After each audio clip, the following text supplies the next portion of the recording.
Chapter 32:12. As long as he could control that young lady, the man would definitely surrender obediently. The black-robed man made up his mind. His vision swept past the dead corpse puppets beside him. Once again he controlled the dense dead corpse puppets to attack Dmo Xian. After that, he controlled a wave of dead corpse puppets to quietly approach Yiqing Luo's direction. The black-robed man's speed was very fast.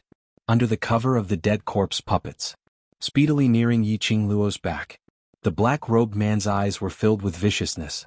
And as he gradually neared, the young lady apparently hadn't discovered his existence. She was still hiding behind the man, blinking her eyes and looking cute as she stared at the undead corpse puppets that were charging at her. The black-robed man who was only thinking of capturing the young lady was full of confidence, as though he had forgotten. If she was really a pushover after seeing such terrifying dead corpse puppets, how could her expression not change and remain indifferent? Under the cover of the dead corpse puppets, the black-robed man's fingers were like an eagle's claw, fiercely clawing towards the young lady. Just at this moment, that young lady who had her back facing him with an adorable look, suddenly raised her pink lips, as her curly long thick eyelashes, like butterfly wings, fluttering lightly, curving into a crafty cold arc. The black-robed man only felt a chill down his spine.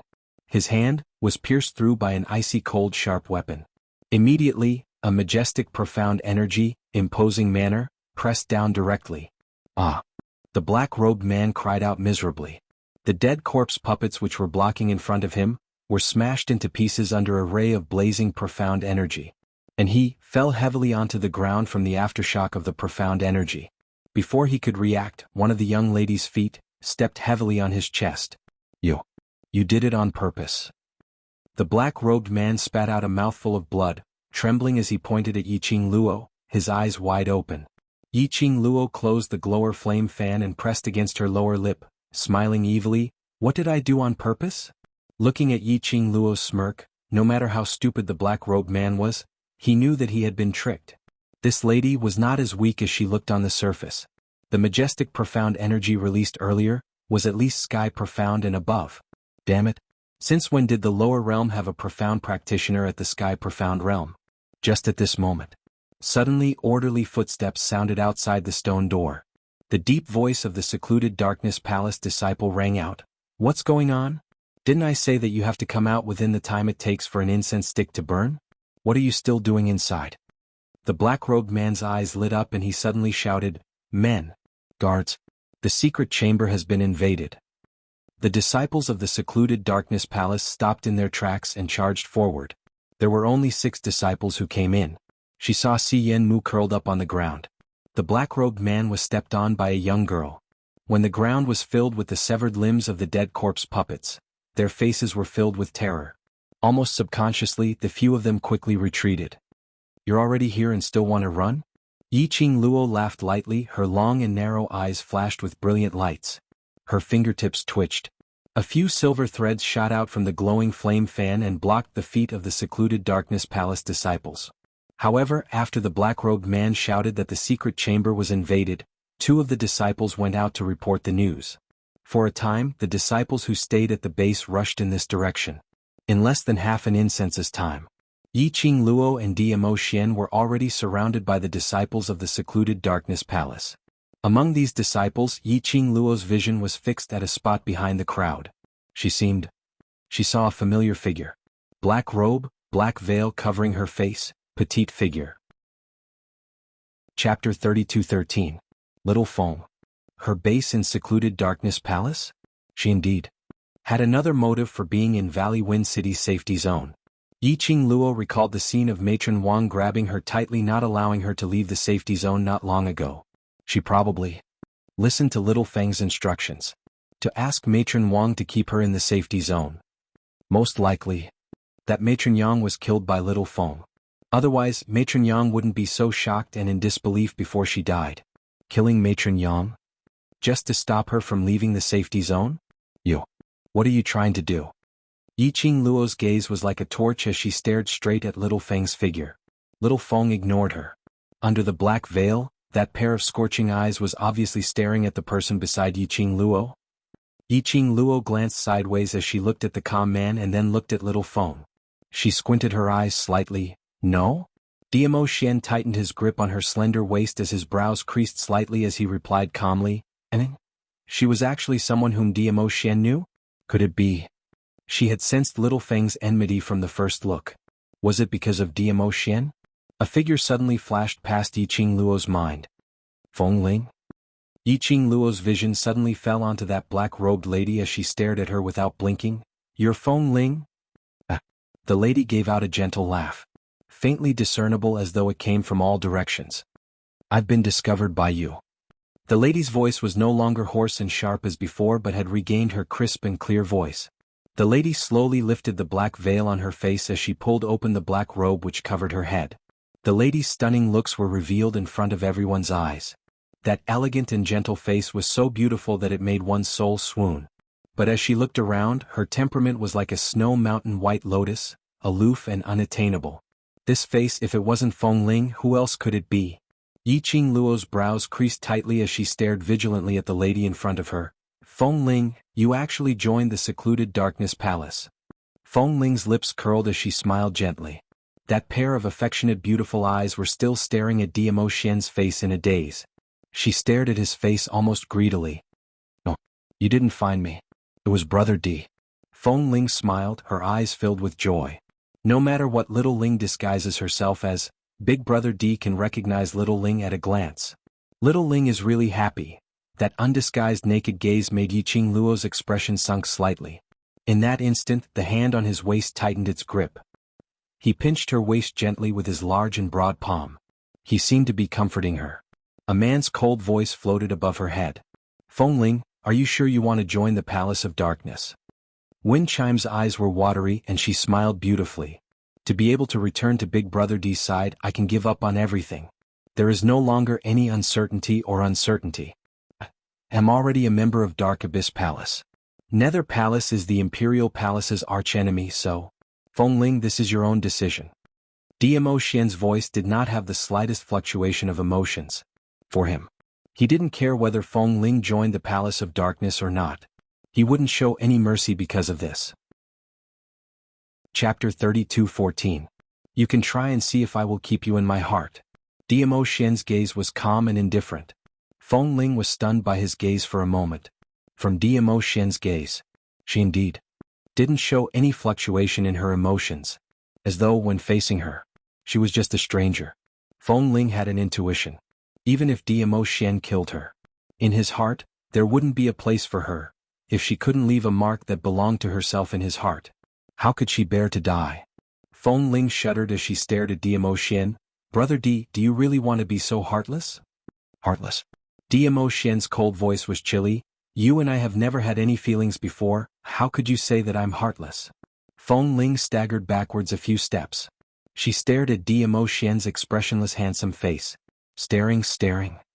Suddenly she laughed softly. As she laughed she rocked back and forth. Her infatuated look made the surrounding Imperial Palace's disciples unconsciously moved away, not daring to get close to her. What a good, never had feelings, what a good, never had feelings. Feng Ling choked with sobs as she laughed so hard that her chest was heaving up and down. "I've loved you for more than 10 years in exchange for a never had feelings, ha. Diamo Xian, you're really ruthless, so ruthless." Her vision slowly fell onto Yiqing Luo. Her eyes were filled with dense jealousy and unconcealable murderous intent. On what basis? The heartless Brother D only fell in love with this slut. On what basis? She was able to obtain Brother D's gentleness and love. Feng Ling's venomous gaze was like a sharp blade, fiercely cutting Yiqing Luo's body. "Move your eyes away." Diamo Xian's icy cold voice rang. His long arms scooped and pulled Yiqing Luo into his embrace. Using his body he blocked Feng Ling's gaze. His attitude of holding a treasure in his hands made Feng Ling's eyes turn even redder. She suddenly laughed out loud. "Yiqing Luo? Don't you want to know why I'm in the safety zone? Because those ordinary people are very stupid. It's very easy for them to be incited by me. It's very easy for them to listen to me." Wind Chime said sinisterly, "I just spent some time to disguise myself, and those idiots really believed in me. They did whatever I told them to do. They're even more obedient than dogs. Do you know why I'm at the Palace of Darkness today? Because Valley Wind City could not be defended anymore. The South Water Continent was already in the hands of the Nether Palace. You can't stop it at all. Windling laughed madly. It was as if he could already see the destruction of the South Wave Continent.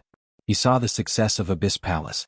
Windling's words made the other disciples of the Palace of Darkness laugh. Feng Ling laughed till she was panting. Suddenly she raised her hand and pointed at Yiqing Luo.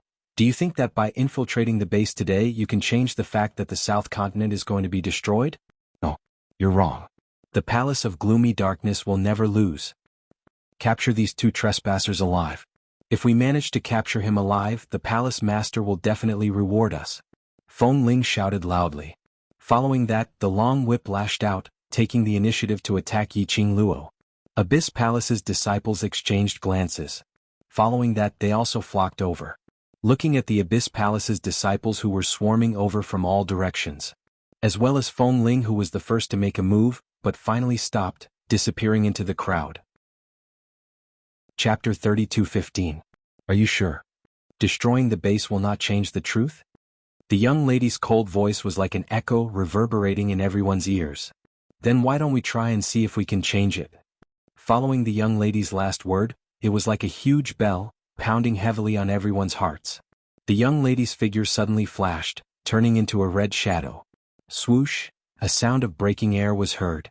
Everyone's bodies which were swarming towards Yiqing Luo suddenly seemed to be obstructed by something, as they were not able to advance any further. What's this? What's blocking my leg? No. What's wrapping around my waist? Blood. I'm bleeding. Secluded Palace's disciples cried out anxiously. For a moment, everyone panicked. After meeting with this strange thing, they all wanted to retreat. But they turned around. They discovered that the path of retreat behind them was also blocked by an invisible thing. If they wanted to cross over forcefully, their skin would be cut open mysteriously as blood started to flow out. Something's wrong. Look, what's this? Suddenly, a secluded Palace's disciple's hand grabbed onto something. His palm started to ooze blood. Droplets of blood seemed to form a thin line in midair. When the blood died even more, everyone then reacted to it. How was this a thin line? It was an extremely fine and indestructible silver thread. This silver thread could cut metal like mud, and was as sharp as a blade. Just a slight touch. It could easily cut through robes, cut through skin, and directly embedded into flesh and blood. Secluded Palace's disciples felt a chill down their spines, as they all stood rooted to the ground, not daring to move at all. The young lady's lips curled slightly as she gave an enchanting smile. Aren't you going to make a move?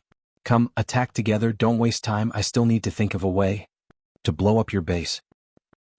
Secluded Palace's disciples heard Yiqing Luo's unbridled words, as they were so infuriated that their necks turned red. However, in the face of the invisible sharp silver thread in front of him, he could not help but feel a chill run down his spine. They totally didn't know how to get close to Yiqing Luo. Feng Ling's gaze turned cold as she quickly retreated to the black-robed man's side, grabbing him. Quick! He controlled the undead puppets to attack them. The undead corpse puppets are not afraid of those invisible silver threads. It's no use. The undead puppets are useless to them. The black-robed man was already out of breath from Yiqing Luo's abuse, and after being pulled by Feng Ling in such a rough manner, he could only feel the blood in his throat surging. When Wind Chimes heard him stutter, she impatiently slapped the black-robed man's face. Shut up. Immediately control the undead corpse puppets for me, or I'll throw you over. The black-robed man was slapped so hard that he spat out the blood in his throat. Coincidentally, it sprayed on Wind Chime's face. The viscous liquid caused Feng Ling's eyes to be filled with killing intent. She raised her sleeve and wiped off the blood on her face. The black-robed man had no choice but to control the corpse puppets to surround them. Tang Beiyuan had reforged the gourd flame fan, and the silver strands had been infused with nether mental power. The corpse puppet was not afraid of the pain and forcefully pulled on the silver threads. Numerous limbs were cut off by the silver threads as they rolled onto the ground. One by one, the undead corpse puppets fell onto the ground. This scene made the secluded palace's disciples feel fear rising in their hearts. Chapter 32:16. In the hearts of the secluded palace's disciples. Undead puppets were the secluded palace's secret weapon. Impenetrable by swords and spears, impervious to fire and water. It was an essential item for robbing, killing and robbing.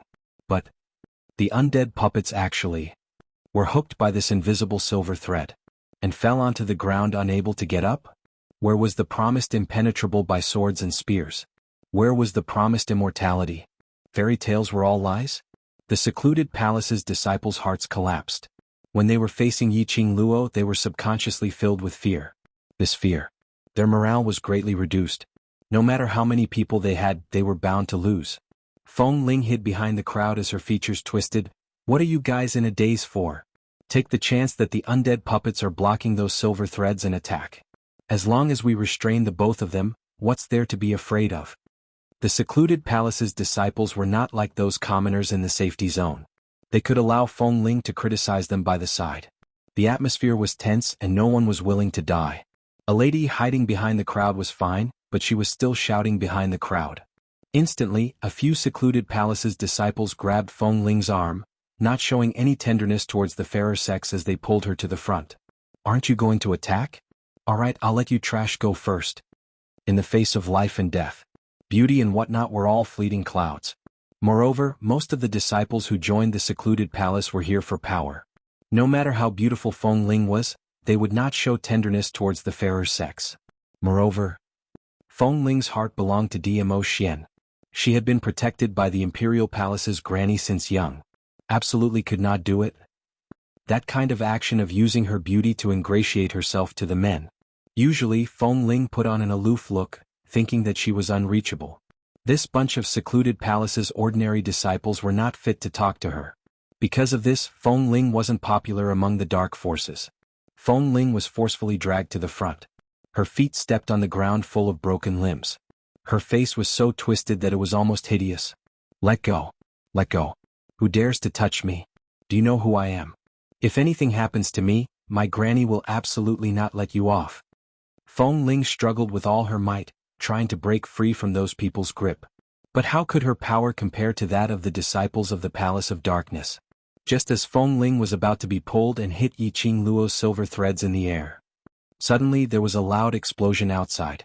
Soon after, the man shouted in panic, "Not good, not good. The disciples of Imperial Palace had invaded the base.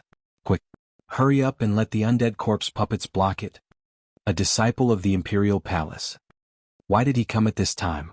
This is premeditated. It's over. A disciple of the Imperial Palace? Why were the disciples of the Imperial Palace here? How could they find the location of our base? Most of the disciples and undead corpse puppets were taken away by Captain Elephant. What should we do? The Emperor Palace's disciples cried out in disbelief. They would never believe that this wasn't premeditated by the Imperial Palace. While most of the disciples were taken out by Captain Elephant, these two people had snuck into the secret chamber to attract their attention. They summoned most of the disciples who had stayed in the base to gather in the secret room. The Imperial Palace's disciples started to pounce ferociously. They totally had no way to resist at all. No way. We absolutely cannot sit still and wait for death. Chapter 32:17. The Nether Palace's disciples started to panic. Even the restraints on Feng Ling were loosened. Feng Ling screamed as she struggled to break free from the few of them. Her petite body suddenly disappeared into the crowd and she ran away. At this moment, the disciples outside brought news. The entire secret room was in a state of panic. Feng Ling had escaped and naturally no one cared about it. But Yiqing Luo, who had been paying attention to Feng Ling, felt a little strange. If she didn't remember wrongly, Feng Ling's profound grade wasn't low. But from the moment Feng Ling appeared to when she made a move and was forcefully pulled away, she didn't sense any profound chi fluctuation from Feng Ling's body. Recalling the time in Valley Wind City, towards Feng Ling's approach, she didn't even notice it. She also didn't sense the slightest fluctuation of profound chi from that little Feng. What was going on? Since Feng Ling joined the Nether Palace, making use of them was to obtain promises or benefits from them. How could it be possible to lose her profound grade? Yiqing Luo looked at Dmo Xian's side profile. She wondered if Xian had discovered Feng Ling's abnormality. Dmo Xian glanced sideways and met her gaze. He raised his palm and caressed her head. The warmth in his eyes was filled with love. She shook off the other thoughts in her mind as she looked at the Imperial Palace's disciples who had already rushed into the secret room. Let's go, let's destroy this place to refine the puppets and save these souls. Yiqing Luo pulled Dmo Xian's hand as she walked towards the direction of the puppet refining vessel. When the Nether Palace's disciples heard this, they immediately wanted to stop them. But behind them, the Imperial Palace's disciples had already swarmed forward. Both parties were entangled in a fight. How could they possibly stop those two figures who were rushing towards the vessel? The 10 cultivators who were sitting cross-legged beside the vessel had no way to stop their refining when they heard the fighting sounds. Once they stopped, they would be swallowed by the resentment of those souls in the vessel. There was a possibility that they would be annihilated. They could only clench their teeth and hang on as fast as they could to refine this batch of puppets. Just at this moment, the dozen or so profound practitioners clearly felt a chill that covered the sky and covered the earth as it pressed down on them. A cold and gloomy aura lingered around them. He could vaguely hear the clear and melodious voice of a young girl. Although, you were forced by the Palace of Darkness to do such a heartless thing, but what you did is what you did. In order to survive, your hands were stained with too much blood. All the profound practitioners felt their hearts tighten. Then the second half of the young woman's words rang out. Therefore, take your sins with you and enter hell with the souls that you have refined.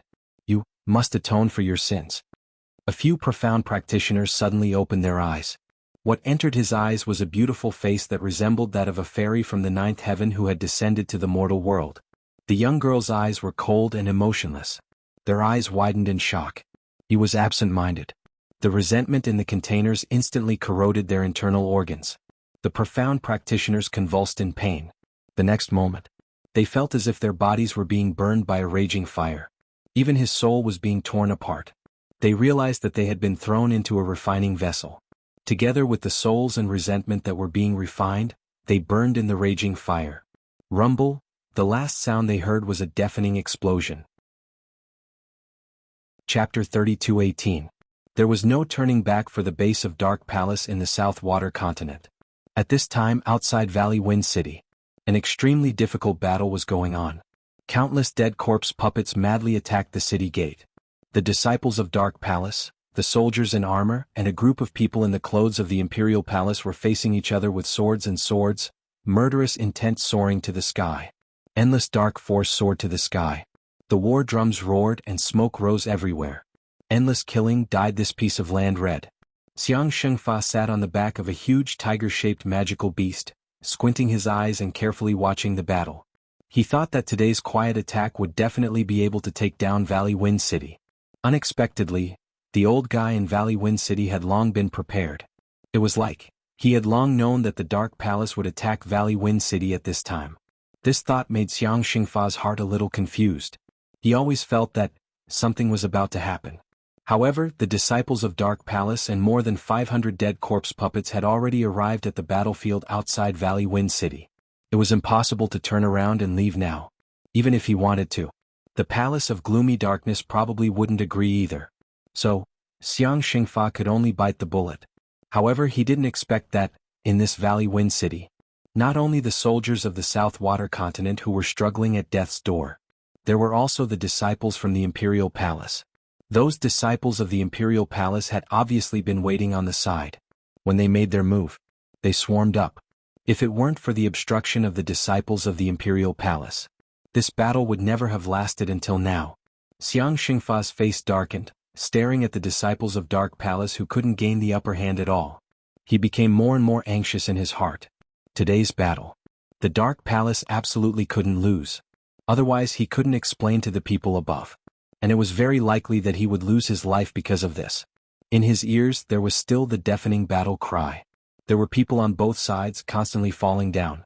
The attack of the dead corpse puppets didn't reverse the situation at all. Xianxia's eyes kept looking in another direction. He didn't know when his little Mu would send the other dead corpse puppets over.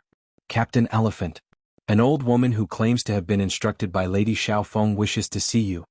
A disciple of the Palace of Gloomy Darkness stepped forward and spoke in a low voice. If it was a normal day, encountering such ordinary people, the people from Gloomy Palace would definitely be killed in one slash. However, during the fierce battle, the old woman said that she was instructed by Miss Xiaofeng to help them win the battle. On top of that, there was indeed not the slightest fluctuation of profound energy on the old woman's body. In the end, the secluded Darkness Palace disciple decided to report it. Xiaofeng? Who was it? Xianxia frowned. The Palace of Darkness disciple immediately repeated the old lady's words. Xianxia's frown deepened. This could very well be a trap. Oh. The disciple of secluded darkness palace made a throat-slitting gesture. No hurry. Xianxia raised his hand. Call her over. Let's hear what she has to say. Not long after, a disciple of the palace of gloomy darkness brought an old man who was walking unsteadily. Under the smoke of war. The old man was shivering. His wrinkled old face was full of fear and fear. Why are you looking for me? Xianxia purposely released his power to oppress the old woman. Chapter 32:19.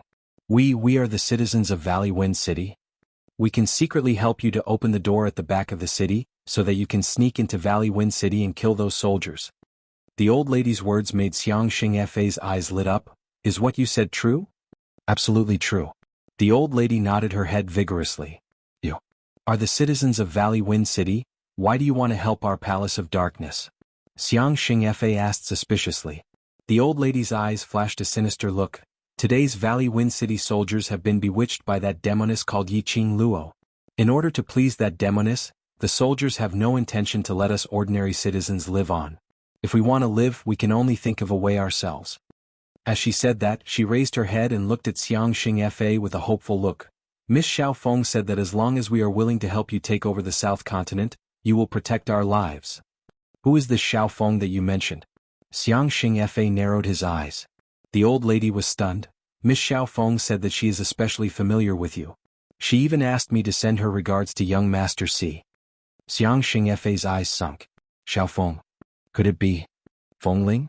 Although Xianxia had his doubts, but looking at Palace of Darkness, there was no way to break through. After thinking for a moment, he decided to believe this old lady for once. An old lady without any profound chi. She wouldn't dare to play any tricks. Alright, I promise you. As long as you open the back door of the city and let us sneak in, you will be the heroes of Palace of Darkness. I guarantee that your days in Palace of Darkness will be much better than in the South Continent. Xianxia's lips curled into an evil smile. Coincidentally, Palace of Darkness needed a batch of fresh fodder. Although these people's souls were a little ordinary, but at least it could increase the strength of the puppets. The old lady couldn't tell what Xianxia was thinking. Just hearing that they would become heroes, she was already nodding her head in joy. Heroes. That also meant that there was a possibility that they could become an official. The old lady was extremely excited. Then I will go back and tell everyone. Wait here, we will open the door immediately. The old woman sneaked back to Gufeng City. At this time, those who could fight were already fighting on the front lines. No one noticed the old woman's figure. However, when the old woman secretly returned to Valley Wind City, her sneaky appearance attracted the attention of the soldiers who were anxiously watching the battle from afar, who were recuperating in the inn. Why are the people still walking around in the midst of war? The soldiers who were recuperating looked strangely at the soldiers beside them. Why does Granny Wang look so sneaky? The soldiers who were recuperating looked at each other. After a while, old Mistress Wang walked out of the safe zone again. She was carrying a large vat with several broken bowls hanging from it. Everyone, you've all worked hard. It's all thanks to you that we're all well protected. I don't know what else I can do for you all, but I can only brew a cup of hot tea for you all at this time. Old Maid Wang smiled at the soldiers guarding the gate. The soldiers naturally did not suspect anything. He took the bowl and drank a few mouthfuls. Old Maid Wang carried the vat and walked towards the entrance of the inn. Chapter 32:20. The soldiers who were recuperating pretended to drink the hot tea. But in fact, they poured the hot tea aside when Old Maid Wang was not paying attention. Old Maid Wang was an ordinary person, so naturally she could not see the soldiers' movements. She thought they had all drunk the hot tea. Then she walked to the soldiers who were still staying in Valley Wine City with a big jar in her arms. After that, she returned to the safe zone. But after a while, the two soldiers who were guarding the gate of the safe zone fell down in a daze. Seeing this, the soldiers who were recuperating at the gate immediately pretended to faint on the ground. The soldiers opened their eyes. Then they saw the gate of the safe zone was opened. Old Maid Wang stuck her head out. After seeing the two soldiers lying on the ground, she smiled. Then she looked in the direction of the inn. Several soldiers immediately closed their eyes. Old Maid Wang's voice came, "They have all fallen. Let's go there now." Soon after, a large wave of civilians walked out of the safe zone one after another. At a glance, there were at least 100 people. They were obviously in a very good mood. They could not hide their smiles. The direction where more than 100 people were going, the soldiers who pretended to faint suddenly felt their hearts tremble. These commoners, could it be that they were? No way? The soldiers already had a guess in their hearts. But they still did not want to believe the guess they had. But looking at the direction where the people were going, they did not dare to bet on this trust. One of the soldiers who was the least injured struggled to support his bandaged leg and limped toward the direction of the city gate. He had to tell the general about the people's actions. At this time, Old Maid Wang came to the back door of the city with a group of people. She knocked hard on the back door 3 times according to the agreement with Holy Technique of Elephant. Soon she got a response from Holy Technique of Elephant. Old Maid Wang looked happy and called the people behind her, "Come on, open the back door with me. Don't let those soldiers find out." The back door was closed very tightly, and the 3 wooden bars on the door were extremely heavy. It took a lot of effort for the group of people. Only then could he open the back door without making too much noise. At the door, a row of tall corpse puppets stood there expressionlessly. Behind the undead puppets were a group of disciples with their weapons raised high. When the crowd of commoners saw the row of corpse puppets in front of them and the rotten flesh on their faces falling off, their faces turned pale with fright, and they hurriedly retreated. Xianxia was behind the disciples of Gloomy Palace. He carefully observed the situation inside the back door. He had thought that this might be a trap. He purposely placed the corpse puppet in front of him. From the looks of it, this group of commoners had really rebelled. Xianxia ordered his undead puppets to scout ahead. The group of monsters with rotten flesh on their faces and the stench of feces all over their bodies began to walk into the city. The commoners were so frightened that they wanted to scream. "Shut up. All of you shut up. If the Grand General finds out, our plan will fail." Old Maid Wang growled in a low voice. The commoners covered their mouths. He was so scared that his eyes turned red. One by one their legs went soft, and they retreated to the sides as if they were escaping. The corpse puppets entered the city and walked for a long time. Nothing out of the ordinary happened. Chapter 32:21. Well done. Xianxia looked at Old Maid Wang with admiration and immediately ordered the secluded palace's disciples to investigate. The secluded palace's disciples carefully walked into the city. Their gazes searched around the city vigilantly. One of the secluded palace's disciples noticed the 2 soldiers lying on the ground at the back door. They went up to check. They had indeed fainted. Hearing this news, Xianxia was finally relieved. He waved his hand and allowed the secluded palace's disciples to enter Valley Wind City. The entire Valley Wind City was empty and in ruins. Xianxia's vision was fixed on the city gate, on those soldiers who were still fighting hard. The corners of his mouth curled up into a cold smile. This time, everyone in Valley Wind City couldn't escape. They wanted to take this opportunity to destroy Valley Wind City. Completely occupy the South Continent. Bring all these commoners to the base. Xianxia pointed at 2 people and ordered, "The rest, follow me and kill our way up the city walls of Valley Wind City. Whoever can take down that old fogey's head will be heavily rewarded." The secluded palace's disciples waved the weapons in their hands. In case they were discovered by the soldiers in Valley Wind City, they didn't dare to make a sound. But from the strength of their waving weapons and the expression on their faces, it was enough to tell the joy in their hearts. A group of commoners followed the 2 secluded palace's disciples and left. The others followed Xianxia and quickly headed towards the direction of the city walls. The soldier with leg injury who rushed over from the inn to report finally reached the bottom of the city walls. That originally bandaged leg was oozing blood. The situation was urgent and the soldiers were working together to resist against the secluded palace. They didn't pay attention to the soldier with leg injury. Mo Ying, who was left behind by Yi Qing Luo in Valley Wind City, noticed the soldier with leg injury. She jumped down from the city walls and her little hand grabbed the soldier's arm. Her flat eyes fixed on him. "Why did you come out? Your leg injury has split open." That flat voice, that strange empty gaze. The soldier with the leg injury was shocked. Mo Ying stiffly frowned and released his hand, pulling a distance between them. "Go back." The soldier with the leg injury came back to his senses and hurriedly shook his head. Something has happened. Mo Ying blinked a few times, her pair of cute and adorable eyes said, "What's the matter? Let's talk after the fight." "No, it's not that."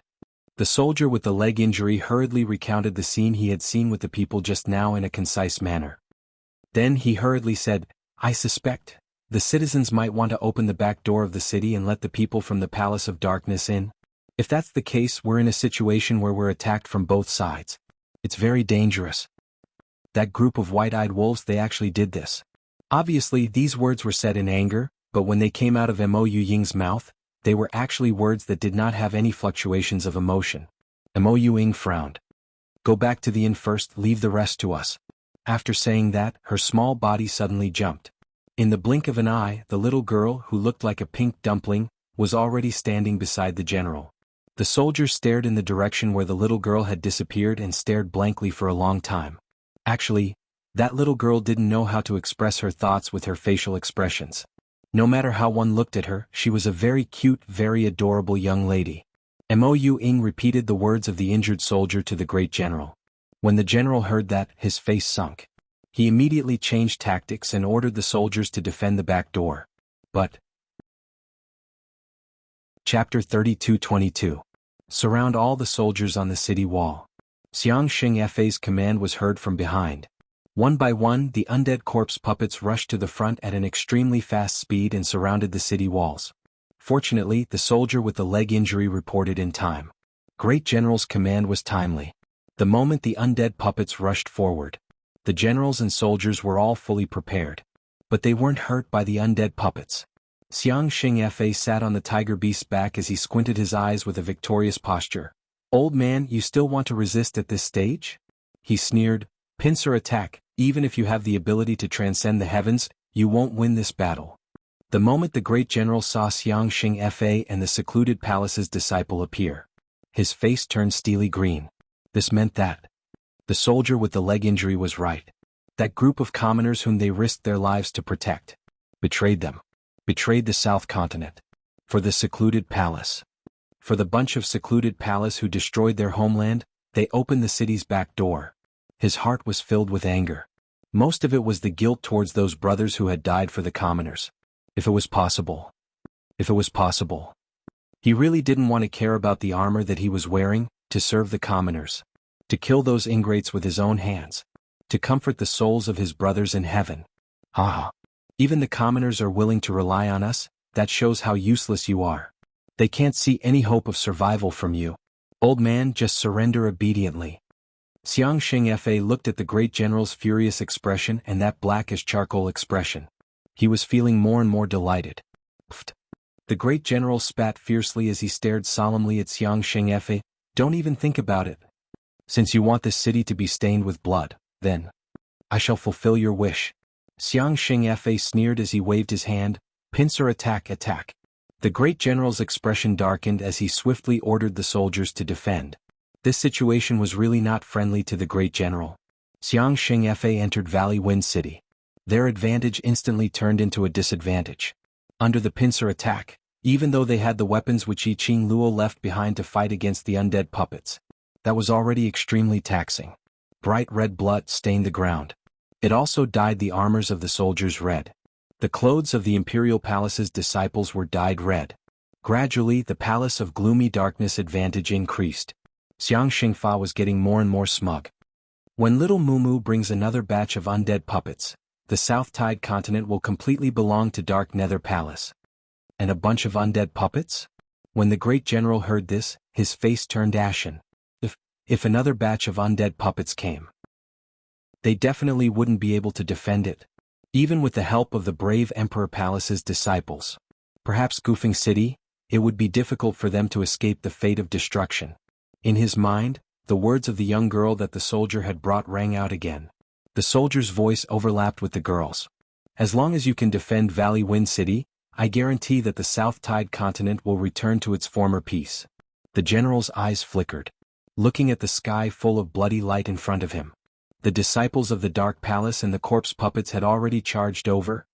His heart felt like it was being heavily pressed by a huge rock. He was afraid he could not hold on any longer. What if they couldn't hold on any longer? No way. On his shoulders, he was carrying the entire South Tide continent. Chapter 32:23. Suddenly, a pink figure flashed past in front of the great general.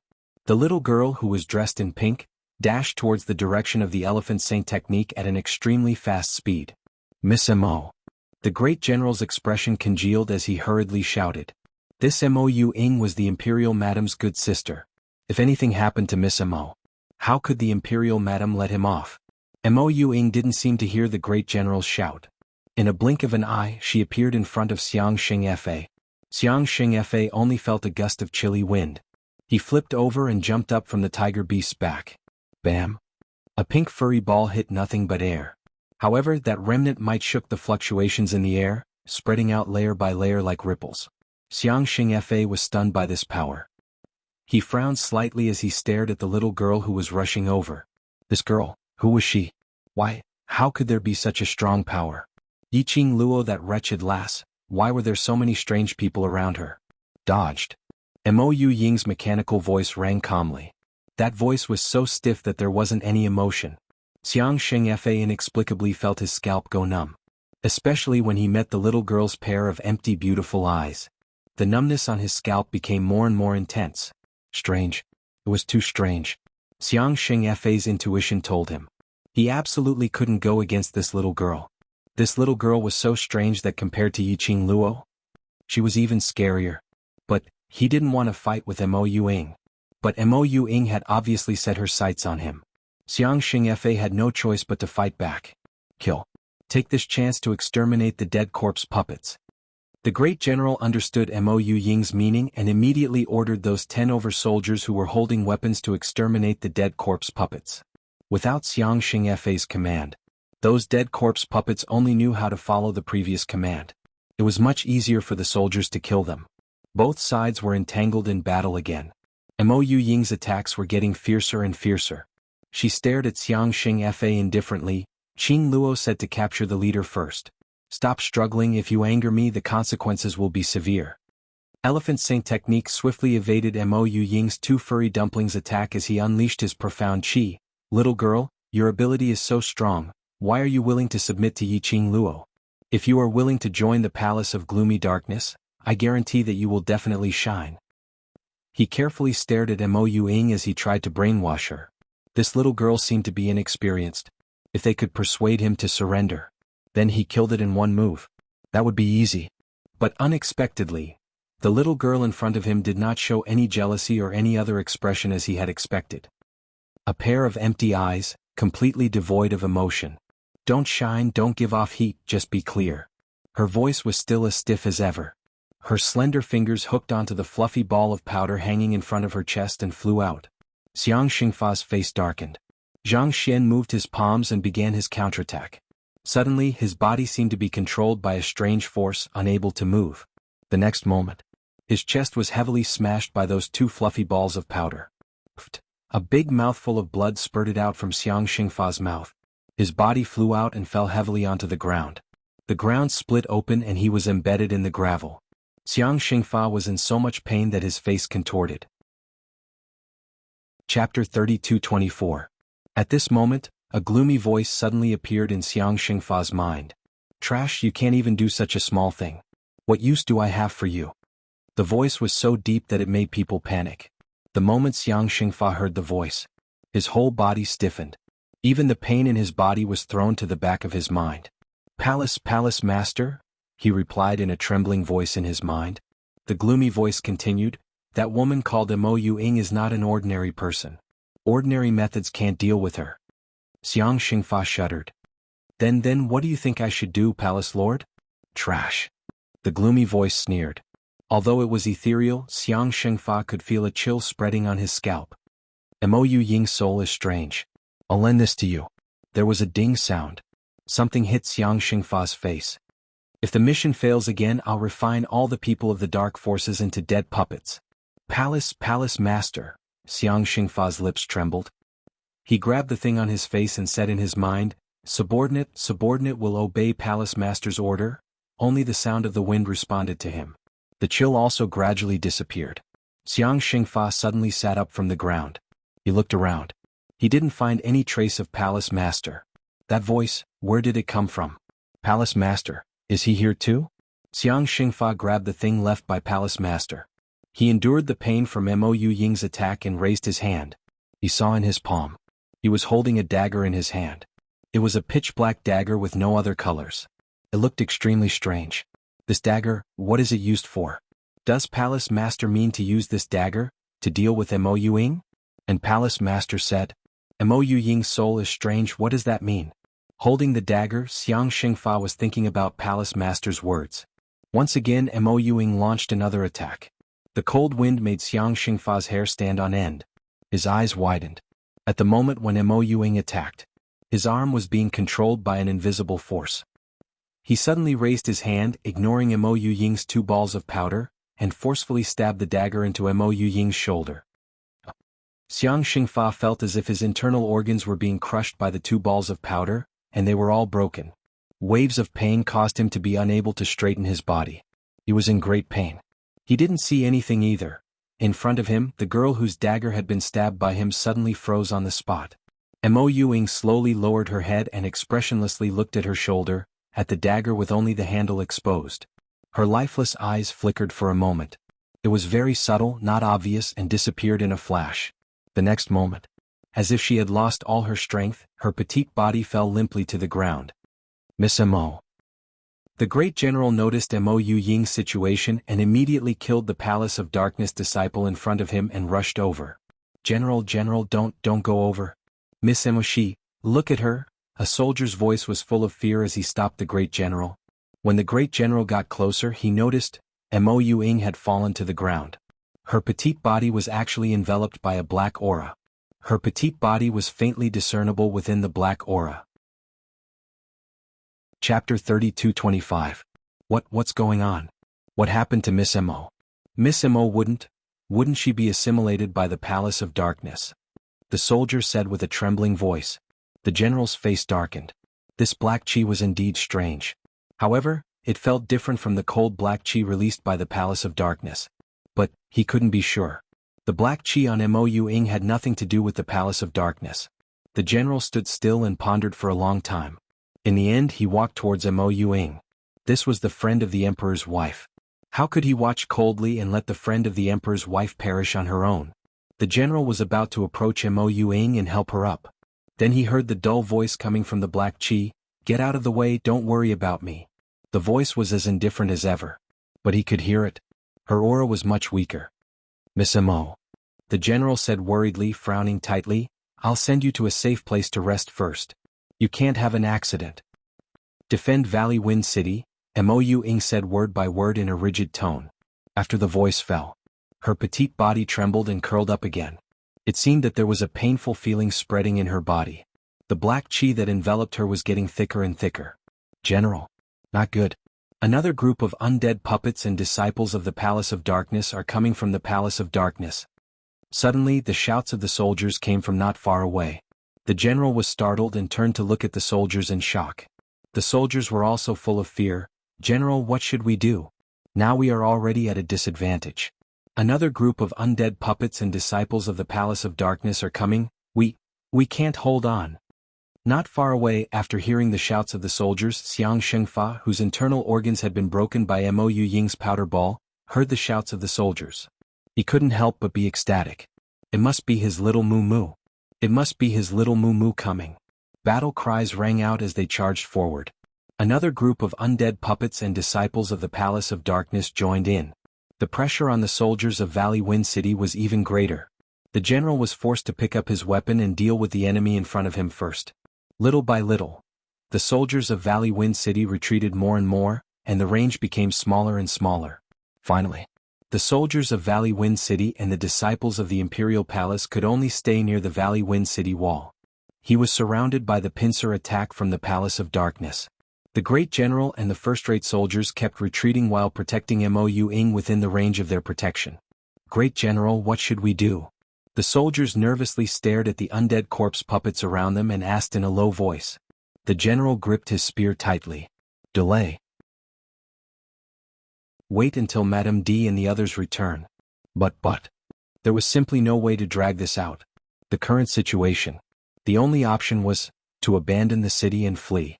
Otherwise all of them would be buried here. The soldiers wanted to say the rest, but they didn't dare to. Everyone could see that.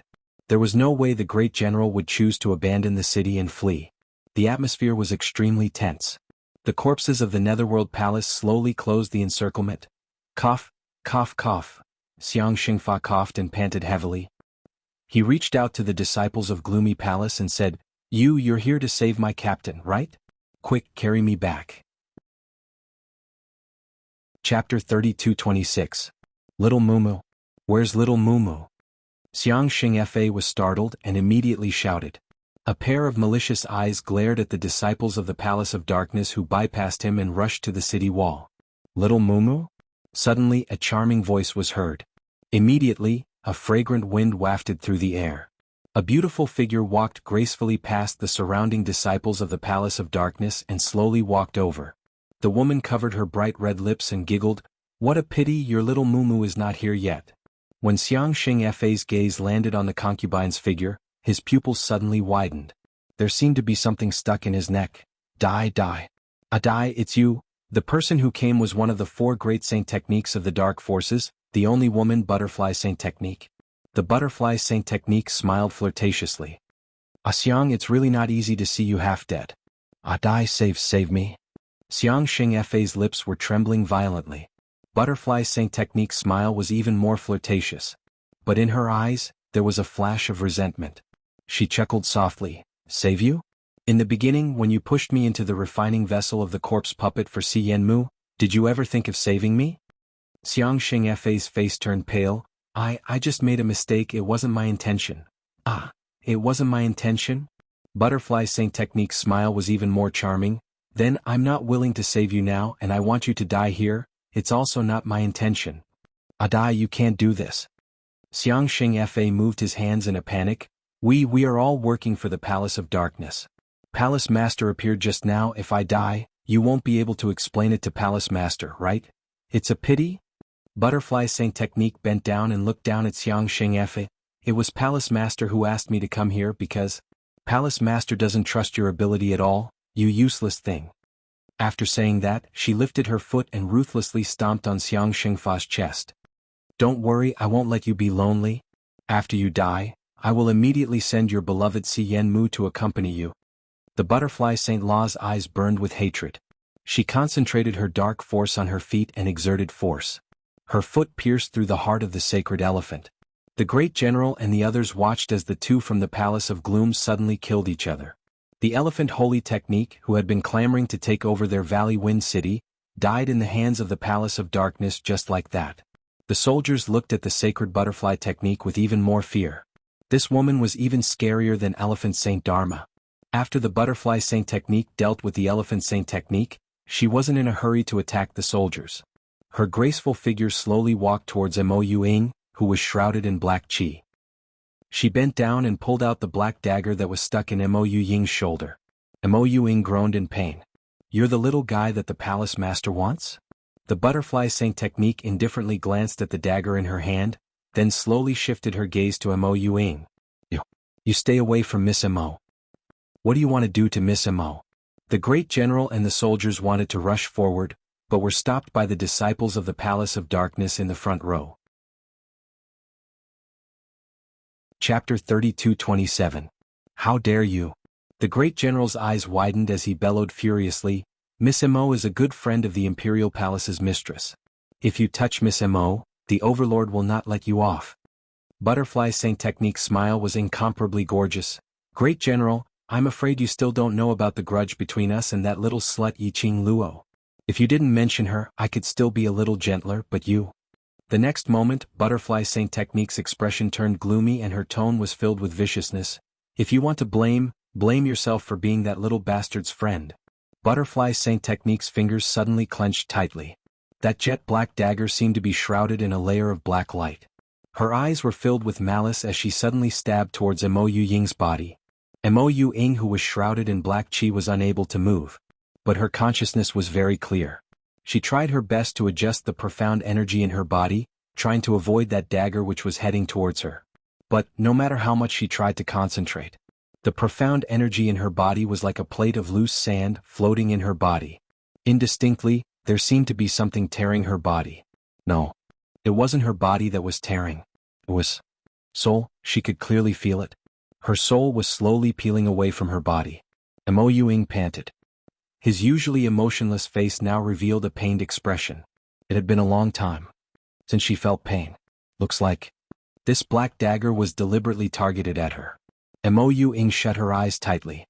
Godless Island must have something to do with the secluded palace to be able to obtain this black dagger. Over at the Godless Island. Finally couldn't hold it in any longer? Finally wanted to destroy her. Island Saint? Godless Island. Godless Palace. Mo Ying's fingers tightened. But because of the tearing feeling in her body, she loosened her grip helplessly. Mo Ying's thoughts were running wild. But in reality, it was just a blink of an eye. Butterfly Saint Technique, who was holding the black dagger, had a sinister glint in her eyes as she stabbed towards Mo Ying's face. Clang. There was a loud sound of collision. Mo Ying didn't feel an even more painful pain than she had imagined. Her eyelashes fluttered and she slowly opened her eyes. In front of him, a red feather fan that seemed to be burning with raging flames pressed against the black dagger. The hand that held the feather fan was slender and fair, sparkling and translucent like fine jade. It was as if the owner of the hand had casually blocked the black dagger. Mo Ying's empty eyes slightly widened, revealing a rarely seen surprise and joy. Sacred Butterfly Technique, did you ask for my permission to stab my little shadow a few times? A clear and melodious voice rang out leisurely on the battlefield. It was clearly a sweet and smiling voice. However, when the people present heard it, they could not help but feel a chill run down their spines, a bone-chilling coldness. When the Butterfly Saint Technique heard this voice, her body stiffened. Her hand that was holding the black arm trembled uncontrollably. Following the raging flame feather fan, the Butterfly Saint Technique's line of sight slowly focused on the owner of the feather fan. Yiqing Luo's arrival was within her expectations, but also unexpected. After all, from the start of the war till now, Dmo Xian and Yiqing Luo had never appeared. Unexpected. Because before the secluded palace took action, Feng Ling had solemnly vowed that she had a way to delay Yiqing Luo and Dmo Xian. Chapter 32:28. And within his expectations was because of Yiqing Luo. That unstable factor. With Yiqing Luo around, everything was possible. The Butterfly Saint Technique stared blankly at Yiqing Luo, staring at that fiery red robe with an enchanting smile on her face. His gaze then slowly shifted to the young girl, the man dressed in billowing purple robes who looked like a banished immortal. Inexplicably, the Butterfly Saint Technique felt her legs turn to jelly. Shadow. Yiqing Luo didn't look at the Butterfly Saint Technique anymore, but squatted down and stretched out her hand to support Mo Ying. Don't touch me. Mo Ying hurriedly opened her mouth. Her voice was like a machine, as if it was in fast forward.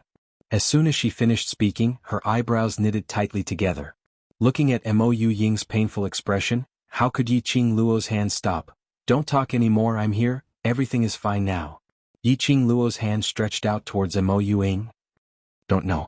It will devour. Mo Ying anxiously wanted to avoid it, but the words that came out of his mouth were suddenly stuck in his throat.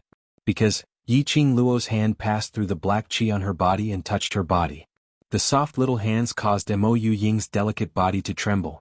Then, Mo Ying felt that the tearing pain in her body, the feeling of her soul leaving her body, was easily suppressed by that hand. Mo Ying's beautiful eyes were slightly startled. His empty and lifeless eyes were fixated on Yiqing Luo's hand.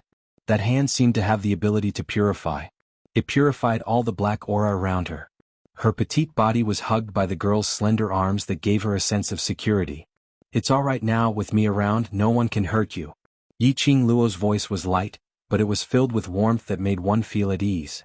Mo Ying's eyelashes fluttered as she stared blankly at the face that was so close to her. His heart had not fluctuated at all. At this moment there were faint signs of recovery. Whoosh! Suddenly Mo Ying's sharp senses detected an icy cold intent coming from the side. She quickly moved her eyes and looked in the direction of the cold attack. Then he met with a pair of icy cold eyes. That was Dizun. Why was the Overlord staring at her like that? Mo Ying blinked her eyes as she tilted her head, looking at Dmo Xian, whose expression was getting darker and darker. Noticing Mo Ying's movements, Yiqing Luo's vision also looked over. After seeing Dmo Xian's expression, Yiqing Luo rolled her eyes at him. I treat Shadow as my younger sister, so hugging her is very normal. Could it be that you want to hug her? Dmo Xian's face sank as he spat out two words. No. Then why are you glaring at my shadow for? Yiqing Luo shielded Mo Ying as she hugged her tightly. Mo Xian's face darkened further. No matter how slow Mo Ying's reaction was, at this moment he had a strong feeling. The overlord seemed like he wanted to forcefully pull her out from Qing Luo's embrace. Cough. Well, let me take care of Shadow. Yin Xiaoyi saw the overlord's expression and rushed out to smooth things over. She took Mo Ying from Yi Qing Luo's arms. Qing Luo, settle the secluded palace's side first. I'll take care of the shadow, I'll take care of it. Saying that, she used her peripheral vision to shoot a glance at Mo Xian's direction. Mo Ying was switched into Yin Xiaoyi's arms just like that. Mo Xian's expression then took a turn for the better. Yi Qing Luo. Chapter 32-29. Yi Qing Luo stared fiercely at Mo Xian before shifting her gaze onto Butterfly Saint Dharma. Her lips curled up as she smiled sweetly.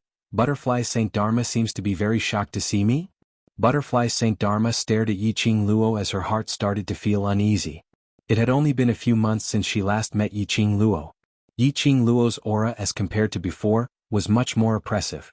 She still remembered the first time she met Yi Qing Luo. Although Yi Qing Luo had a little bit of intelligence, her reaction was extremely fast. But standing beside the overlord, she was just a young lady who could only rely on the overlord to survive.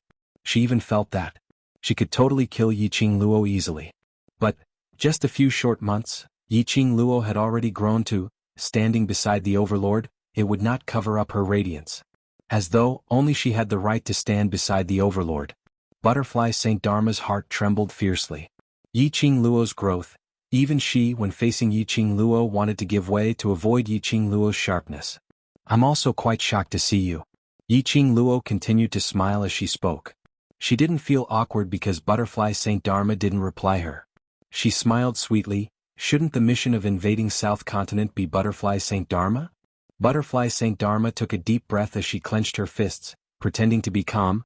Yi Qing Luo, South Continent secluded palace is mine. That young lady, secluded palace is also mine. If you know what's good for you, hand over that young lady, otherwise. Her face sunk as she spoke sinisterly. You don't wish for these soldiers, Imperial Palace's disciples and your friends to be infected by the large number of dead corpses, right? As Butterfly Saint Dharma said that, her heart gradually gained some confidence. She raised her chin. I know you have ways to deal with the dead corpses. But a large number of dead corpses, are you sure you have a way to deal with them? When Yi Qing Luo heard that, she giggled softly. Butterfly Saint Dharma, are you sure? Those threats that you said will come true? Are you sure I don't have a way to destroy a large number of undead corpse puppets in one go? You can try. A layer of frost appeared on the Butterfly Sacred Technique's beautiful face. Yi Qing Luo's long and narrow eyes rose slightly as her lips curled into an enchanting smile. Looks like Butterfly Saint Technique still doesn't know what happened in the Palace of Seclusion. She touched her chin and smiled wickedly. Holy Butterfly Technique, do you want to know where my dear Xian and I rushed back to Valley Wind City? The Butterfly Saint Technique's face stiffened. She had a vague guess in her heart. East of the city, behind the ruined temple. Yi Qing Luo stared at the Butterfly Saint Technique's eyes as she slowly spat out her red lips word by word. The Butterfly Saint Technique's face suddenly turned pale. So, I'm afraid the reinforcements that you've been longing for won't be able to rush over. Yi Qing Luo's eyebrows were as enchanting as a painting, but the words that came out of her mouth were bone-chilling. No, impossible. The Butterfly Saint Technique's face turned pale as she instinctively staggered a step back. How could you possibly find that place? How? Yi Qing Luo's long and narrow eyes swept past the Valley Wind City, surrounding the Palace of Seclusion's disciples. The smile beneath her eyes was tainted with a hint of coldness. Chapter 32-30. Who was it? Butterfly Saint Law's pupils dilated. A figure appeared in her mind. Feng Ling. It was Feng Ling who told them with absolute certainty. She had a way to delay Yi Qing Luo and Mo Xian. She had a way to make use of Valley Wind City's ordinary citizens' trust towards her, to help Secluded Palace to attack Valley Wind City. It was because of this. After Elephant Saint Law finished probing. That was why the Butterfly Saint Technique had brought her team to the battlefield. What Butterfly Saint Law wanted to do. Not only did she want to take revenge on Xianxia, who had pushed her into the vessel of the corpse puppet for Si Yenmu and almost made her feed to the corpse puppet, and to take the credit for attacking Valley Wind City. But Yi Qing Luo appeared. Mo Xian appeared. And not only did he appear, he also resolved Secluded Palace's base in South Waves continent. The base was resolved. It was equivalent to Secluded Palace's power in South Waves continent had been disbanded, which represented Secluded Palace's current power, which left only Valley Wind City's surroundings were surrounded by these Secluded Palace's disciples and the surviving, no more than 300 puppets. And she was still thinking about the base. The puppets, or the Secluded Palace's disciples' dreams, were all gone. The base was destroyed. Secluded Palace had no more reinforcements. But Valley Wind City's reinforcements had arrived. Not only Dmo Xian and Yiqing Luo's return, they also brought along a large batch of Imperial Palace's disciples. Those Imperial Palace's disciples were imposing and imposing. One look and one knew that they were the Imperial Palace's outstanding disciples. Furthermore, Dmo Xian and Yiqing Luo's return. It gave the Valley Wind City soldiers a huge boost in morale. The current situation was clear. Butterfly St. Law's gorgeous eyes were sinister and her distorted features made one horrified. Feng Ling. It was Feng Ling, that scoundrel. She should have taken precautions against Feng Ling. That scoundrel loved the Overlord deeply. How would she possibly help Secluded Palace sincerely help them? All of this was Feng Ling's scoundrel plan. Butterfly St. Law cursed Feng Ling hatefully in her heart. Yiqing Luo, who had been staring at Butterfly St. Law, squinted her eyes. When he saw the resentment in the Butterfly St. Technique's eyes, the corners of her lips curled up a little. As expected, the sacred Butterfly Technique was suspicious of Feng Ling. If that was the case, how could Windling stay in the Palace of Darkness? Didn't Wind Chime like to scheme? This was the first gift she returned to him. Yiqing Luo's brows were still enchanting, but that enchanting did not reach her eyes. Retreat. Retreat. A chill rose in the heart of the Butterfly St. Law. She clenched her fists and sternly ordered, "All evacuate Valley Wind City." The murderous aura lingered in the sky. The Butterfly St. Technique only felt that her limbs were icy cold. She endured the rotten smell of the corpses, hid under the undead puppets and quickly retreated. At this moment, the Dark Nether Palace disciples were also affected by the aura of the battlefield. As soon as he heard the Butterfly St. Technique's command, one by one they quickly retreated. Originally, how quickly they attacked the soldiers of Valley Wind City from the front and back. At this moment they were retreating as fast as they could. However, Valley Wind City is not a place where your secluded palace can come and go as you please. The young lady's clear voice was pleasant to the ears. Just as they retreated a few steps back, the Imperial Palace's disciples surrounded the disciples of the Palace of Darkness and the undead corpse puppets from all directions, blocking their escape route. Chapter 32-31. Yiqing Luo smiled sweetly as her brows were curved into a smile. After all, I've taken advantage of you. This is the deal between me and South Continent, so since you've entered Valley Wind City, then don't even think of leaving. Butterfly St. Technique's gaze swept across the surrounding Imperial Palace's disciples as her heart was filled with anger. In her imagination, she should have led her team to invade the South Waves continent and obtain this merit. Obviously, the one who was surrounded and trapped without any way to resist was Valley Wind City. Obviously, Nether Palace should be the one to win. Even the citizens of Valley Wind City had betrayed them. No. Wrong. All these should have been borne by Elephant St. Technique. Why was it that the one who had no way to resist had become her Butterfly St. Technique? You Nether Palace had repeatedly targeted me and the people around me, so you deserve to die. Especially when you've hurt Shadow. Yiqing Luo slowly walked towards Butterfly St. Technique. Her footsteps were light and slow, noble and elegant. The strong imposing manner that came charging towards her made it hard for Butterfly St. Technique to breathe. Yiqing Luo's charming eyes met with Butterfly St. Technique's eyes. Her long and narrow eyes were curved, and the corners of her mouth were raised into a smile. But Butterfly St. Technique could clearly see the murderous intent in the depths of those sparkling eyes. Butterfly St. Technique's heart suddenly trembled. An icy cold intent surged up from the bottom of her feet and spread to her limbs. She couldn't control herself as she started to tremble slightly. The pain that Shadow had suffered, the Imperial Palace's disciples' sacrifice, I want you to repay 100 times for. The last 4 words. Yiqing Luo stared at Butterfly St. Technique's eyes, word by word, squeezed out from the gaps of her teeth. Under this cold gaze, Butterfly St. Technique felt a surge of fear rising from the bottom of her heart. An enormous pressure shrouded her body and mind. No. Not me. Your friend wasn't hurt by me, it's Elephant Saint Technique. Not me. Butterfly Saint Technique's voice trembled. The person who killed so many Imperial Palace's disciples is also Elephant Saint Technique's people. It has nothing to do with me, nothing to do with me. Yiqing Luo's lips curled upwards as her smile became even more enchanting. But you killed Elephant Saint Technique, so I can only seek revenge from you. The sacred butterfly technique shook her head vigorously. Even if you didn't hurt Shadow. But you already had the intention to give her a few stabs. Sony, you deserve to be punished. Yiqing Luo continued to smile as she spoke. The flowing light in her eyes was crafty and bright. During the conversation, Yiqing Luo was already 3 steps away from the Butterfly Saint Technique. The Butterfly Saint Technique could deeply feel the majestic aura that was released from Yiqing Luo, suppressing her heavily. From the moment you appeared here, you should bear the consequences.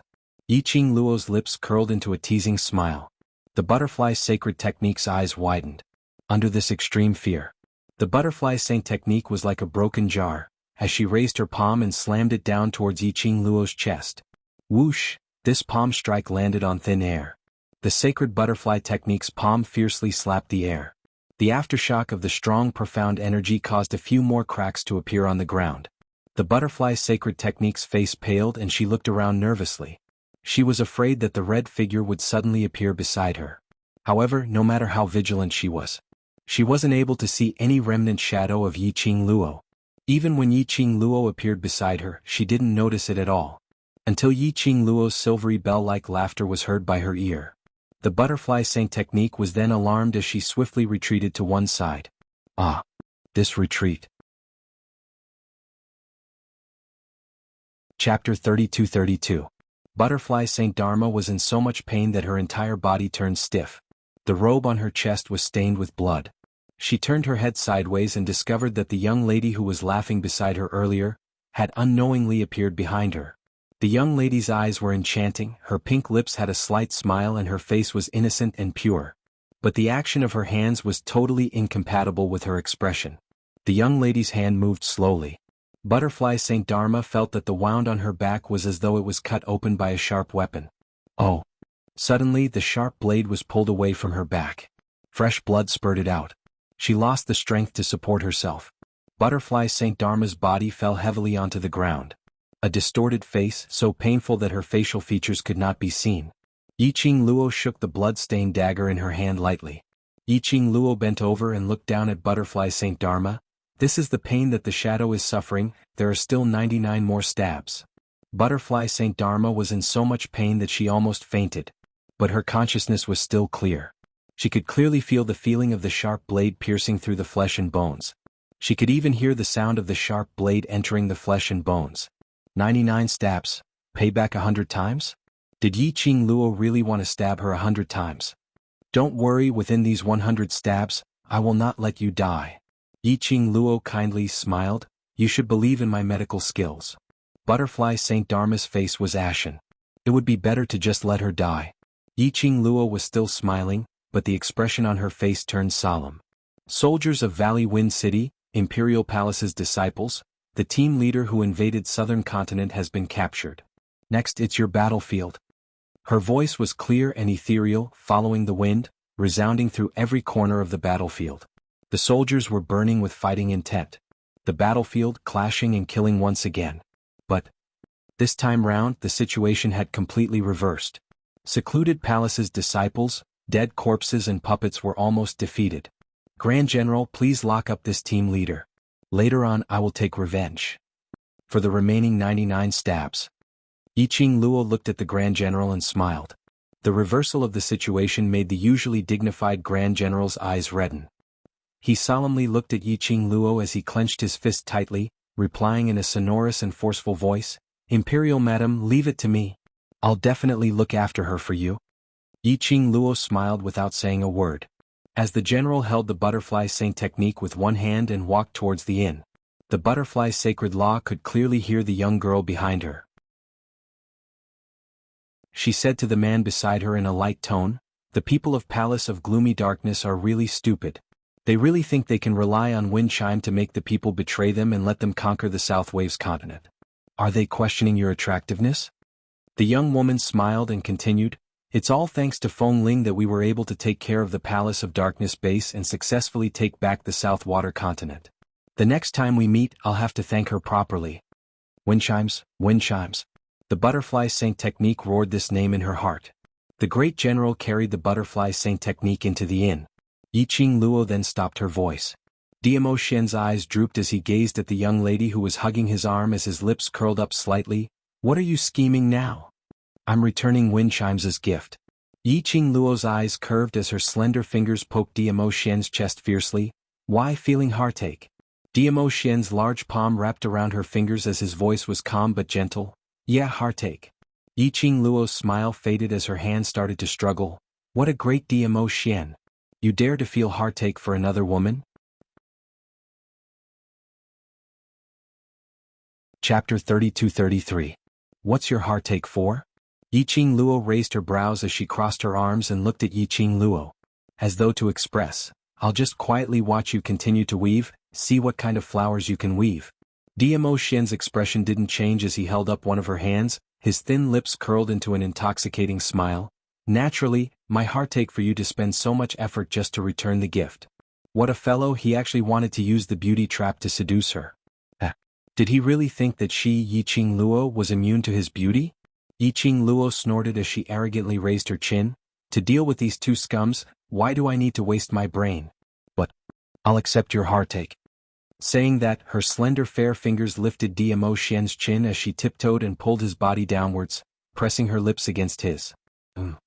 She was indeed. Towards Diamo Shen's beauty trap, there was no way she was immune. Diamo Shen's beauty trap worked on her 100 times. The battle here has ended, let's pack up and head over to East Continent to take a look at the situation. Yiqing Luo released his lips as her little hand encircled his neck from his chin as she gave an enchanting smile. Diamo Shen's eyes were deep as his gaze hit a certain special emotion that was jumping. His gaze stared intensely at her pink lips. Yiqing Luo wasn't an ignorant young lady, so how would she not understand the meaning of Diamo Shen's gaze? That kiss was considered as igniting the fire. Yiqing Luo's smile became even more malicious. The biggest credit for South Continent to be able to be reclaimed is you. Although I really want to reward you, but the time and place isn't right, so I can't do anything about it. Diamo Shen's thin lips curled upwards as he suddenly bent over, hugging her waist as he carried her in his arms. Yiqing Luo was shocked as she hooked her arms around his neck. Diamo Shen carried her as they crossed the battlefield, which was filled with blood, past the surrounding soldiers and disciples who were still entangled with each other. Just like the both of them didn't belong to this battlefield, didn't belong here.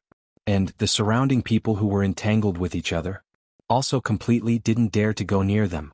Just like that, they allowed Diamo Shen to carry Yiqing Luo as they walked towards the direction of the inn. But everyone only saw such a scene that was full of pretentiousness.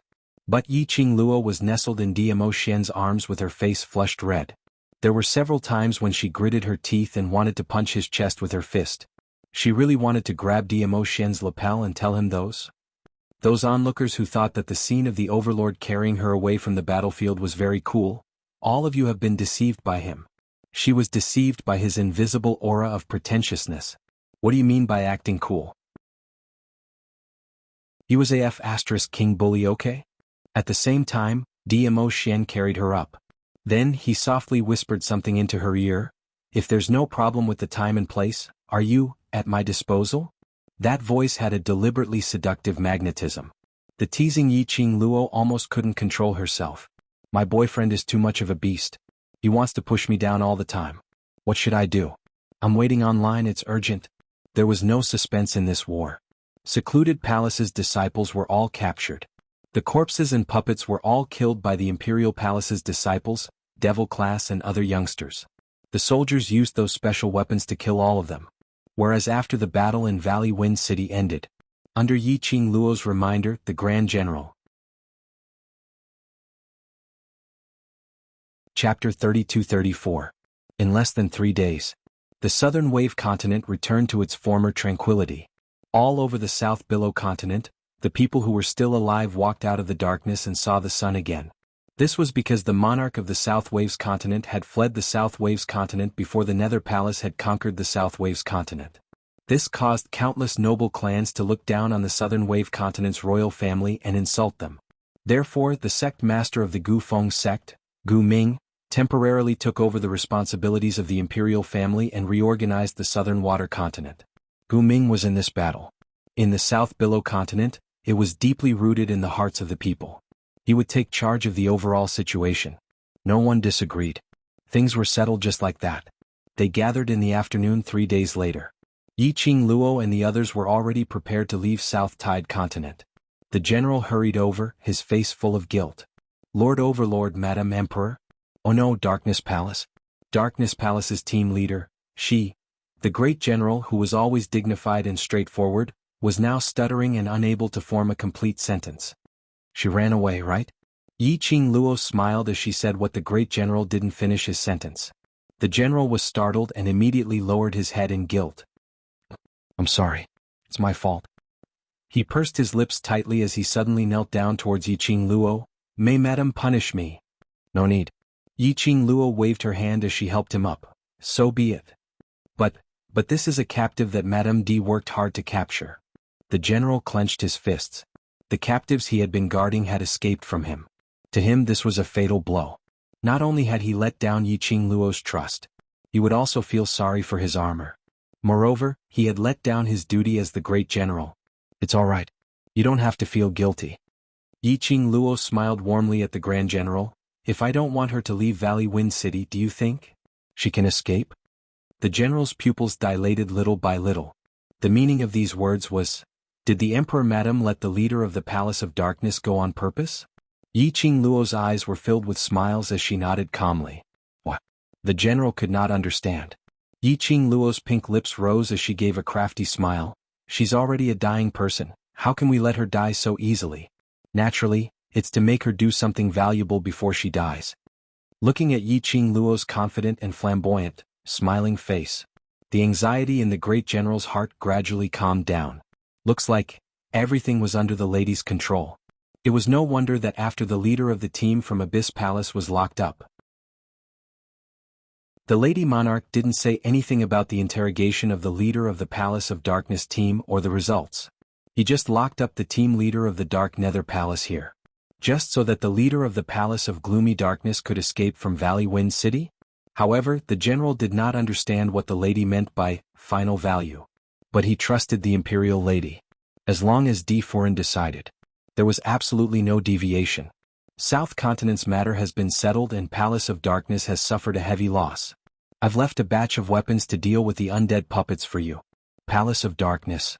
For a short period of time, they will absolutely not dare to find trouble with South Continent. Yiqing Luo patted the great general's shoulder. Chapter 32-35. Yiqing Luo smiled. I stayed in South Continent because of the deal with Sect Master Gu. Now that the deal has been completed, it's time for us to leave. The Grand General's lips moved. A burly man didn't know how to speak. In his heart he didn't wish for Yiqing Luo and the rest to leave.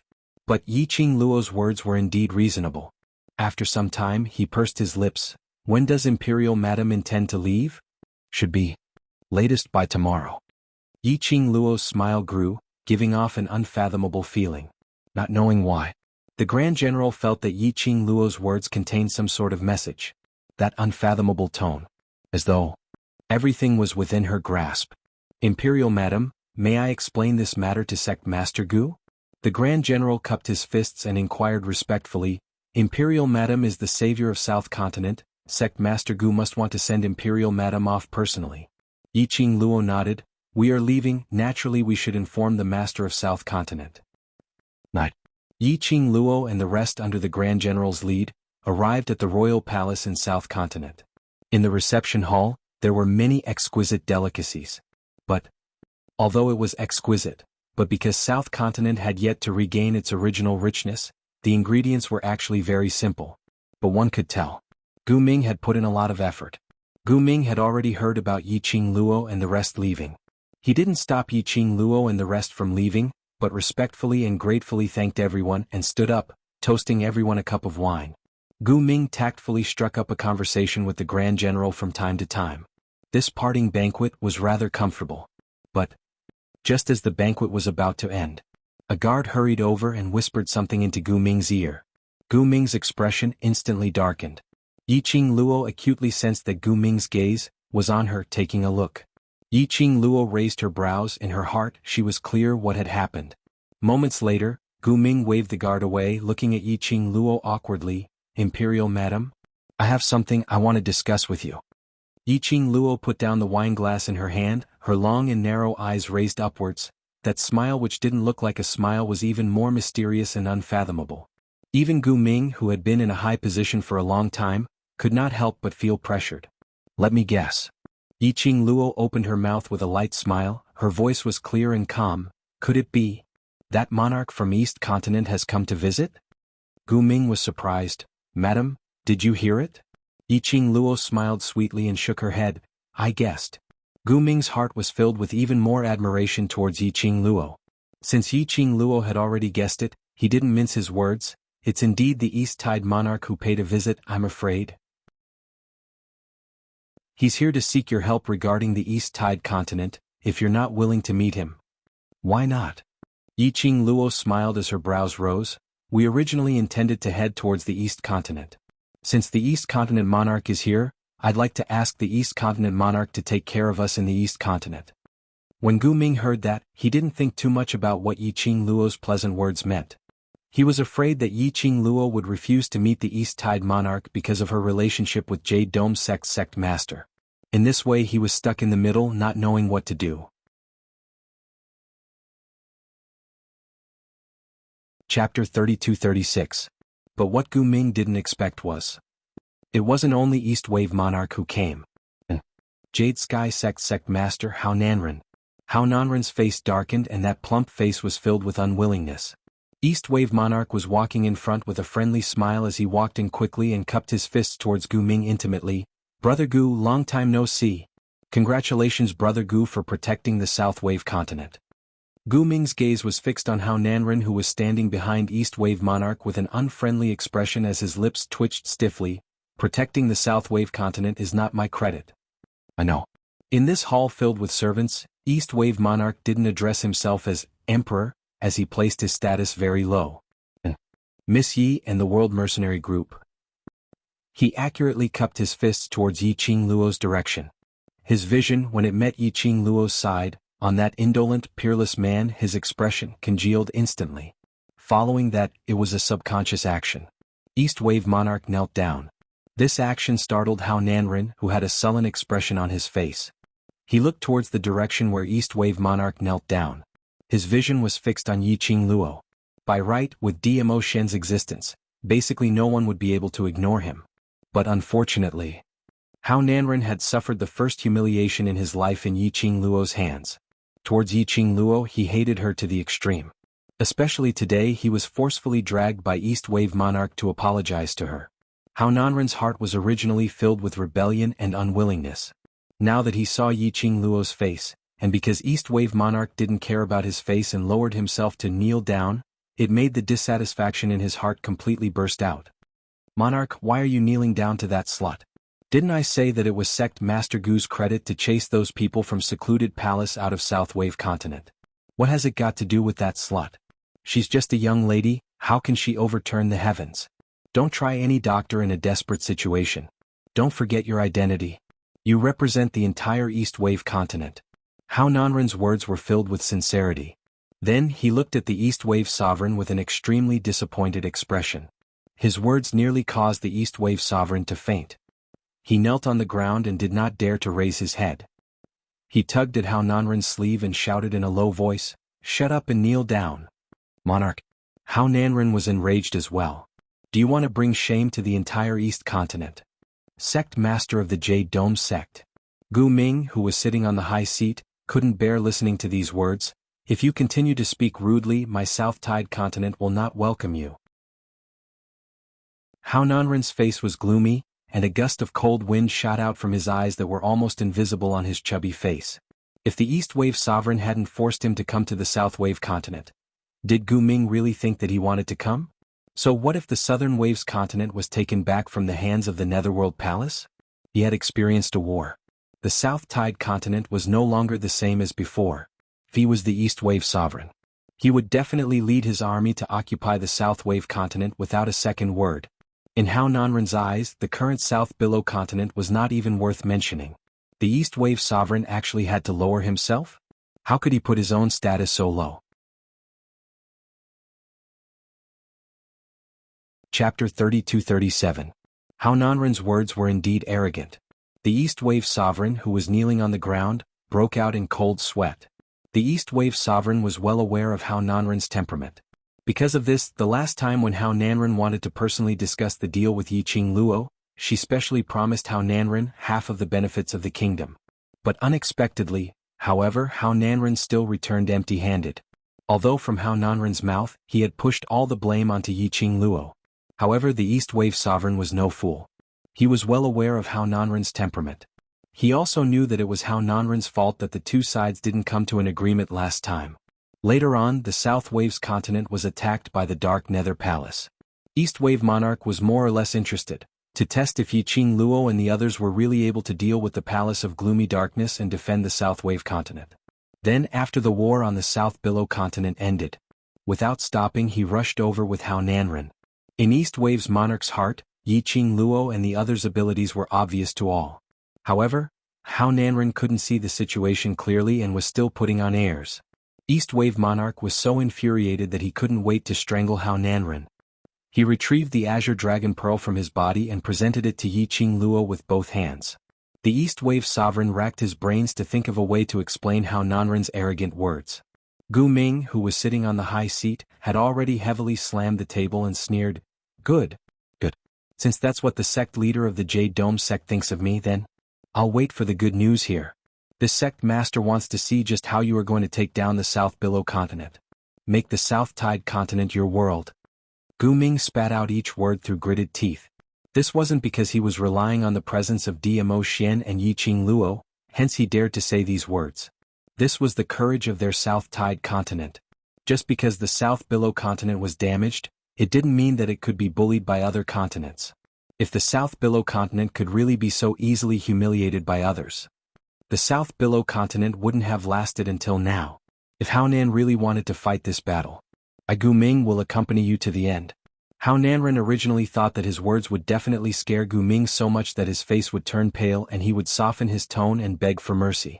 However, he did not expect that Gu Ming would actually dare to accept his challenge. You really won't shed a tear until you see the coffin. I'll fulfill your wish. Hao Nanren clenched his fists, his eyes filled with murderous intent. He strode out of the hall and continued arrogantly, Gu Ming, after I conquer the South Continent, I will hang your corpse on the city gate for 3 days and 3 nights. Gu Ming gripped the seat tightly. His knuckles tightened and his fingertips turned white. He was suppressing his anger. Just as Hao Nanren was about to walk out of the hall, a lazy and cold voice suddenly sounded in the hall. There was a hint of amusement in the voice. Sect Master of the Jade Dome sect. You want to make the South Billow continent your world? Have you asked me? His voice was so light that there was not a hint of emotion in it. But, however, it caused a chill to run down one's spine. Hao Nanren's footsteps halted as he turned his head back abruptly. No matter how arrogant he was, the expression on his face had turned slightly grave. His vision followed the direction of the voice and looked towards Yiqing Luo, that purple-robed man beside her. His expression suddenly turned pale. Hao Nanren was stunned on the spot. Until East Billow monarch bellowed in exasperation, Scoundrel, hurry and kneel down. Hao Nanren then regained his senses.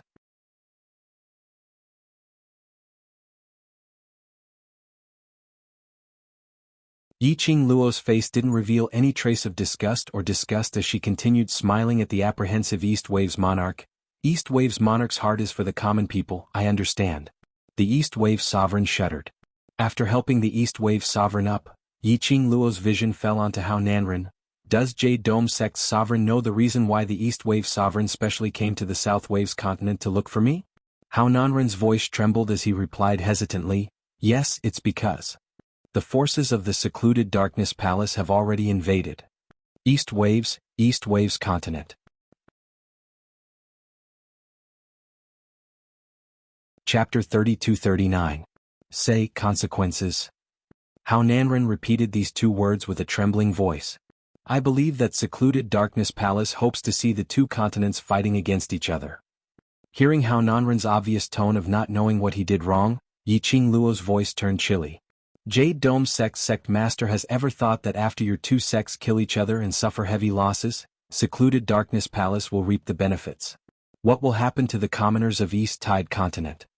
When Hao Nanren heard that, the fats on his body shook violently as he raised his head with a ghastly pale face. Yiqing Luo sneered, "Of course, Jade Dome sect master will definitely not bother about what will happen to those commoners. By then, Jade Dome sect master only needs to beg for mercy from secluded Darkness Palace and bring Jade Dome sect to side with secluded Darkness Palace to protect his own life." These words were filled with ridicule. Hao Nanren's pale face suddenly flushed red. Whether he was angry or embarrassed, no one knew. "Madam Emperor, no matter what sect Master Hao does, he will definitely not side with secluded Darkness Palace." East Tide Monarch saw that Hao Nanren didn't express his loyalty for a long time as he immediately helped. This time, Sect Master Hao even brought the Azure Dragon Pearl personally to show his sincerity. Yiqing Luo glanced sideways at East Tide Monarch, and the chilliness in her eyes made East Tide Monarch feel apprehensive. Her pink lips curled up as she gave a ridiculing smile as she spoke in an extremely indifferent tone. "I didn't see sincerity, but I saw Jade Dome sect master's ambition." This tone. It was very obvious that it was sending some kind of message to East Tide Monarch. East Tide Monarch wanted to say something, but he forcefully swallowed it back. Yiqing Luo was warning him. If he spoke up for Hao Nanren again, probably Yiqing Luo would not give him any face.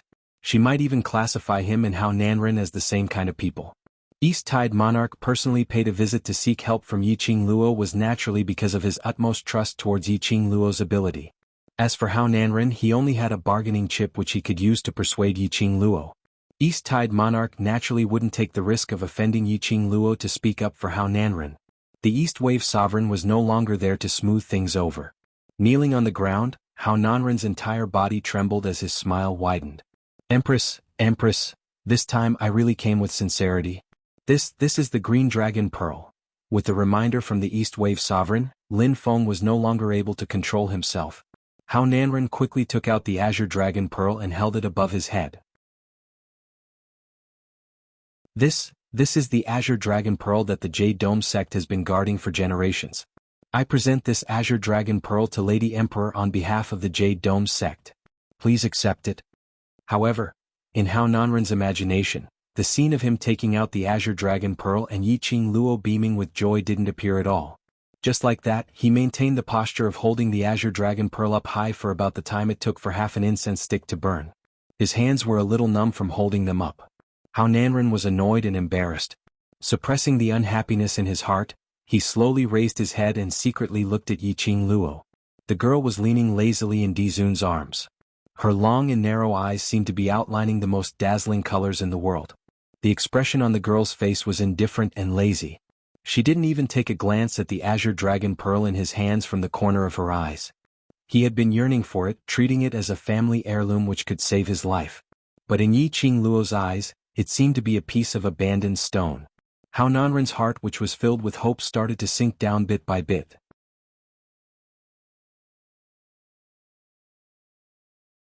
Chapter 3240. The East Wave Sovereign, who had been standing to the side and had not dared to speak for a long time, was also taken aback.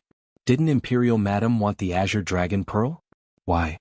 But now she was dismissive towards the Azure Dragon Pearl? Could it be that Imperial Madam didn't need the Azure Dragon Pearl anymore? East Wave's monarch was feeling apprehensive. His gaze couldn't help but look towards Gu Ming's direction, inquiring for the reason. The only way to convince Yiqing Luo to help East Wave's continent was the Azure Dragon Pearl. If Yiqing Luo had no interest in the Azure Dragon Pearl, then, what would happen to East Wave's continent? Gu Ming was also in a daze. The entire main hall was silent. No one dared to open their mouths to break this stalemate. They were afraid that if they opened their mouths, Yiqing Luo would think that they wanted to help Hao Nanren. Everyone could see that. Yiqing Luo didn't like Jade Dome Sect's sovereign. Yiqing Luo didn't like it. Which meant that the Overlord didn't like it. If the Overlord didn't like it, then it meant that the Imperial Palace didn't like it. Who dared to offend the Imperial Palace? Offend the Overlord? Hao Nanren maintained his kneeling position, and the action of raising the azure dragon pearl had already made his arms sore and his entire body numb. His fat body was sweating profusely, soaking the ground he was kneeling on.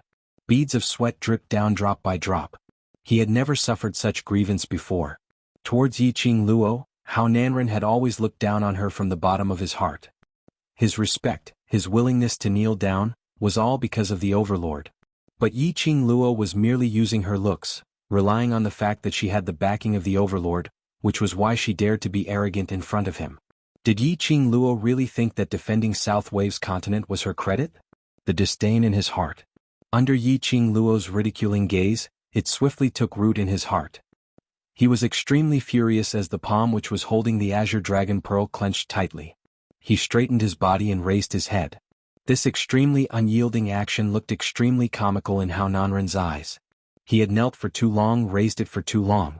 His entire body was stiff and numb. In addition, his entire body was trembling like a ball of meat. If he suddenly straightened his body would not be able to withstand such pressure. His whole body went limp on the ground. The surroundings were filled with suppressed laughter. Angrily, Hao Nanren hammered the ground and glared around, trying to find out who was laughing at him. Even if he had to hold back his laughter. That was not allowed either. Ha! Suddenly, a burst of light and sweet-sounding laughter resounded in the air above the hall like silver bells.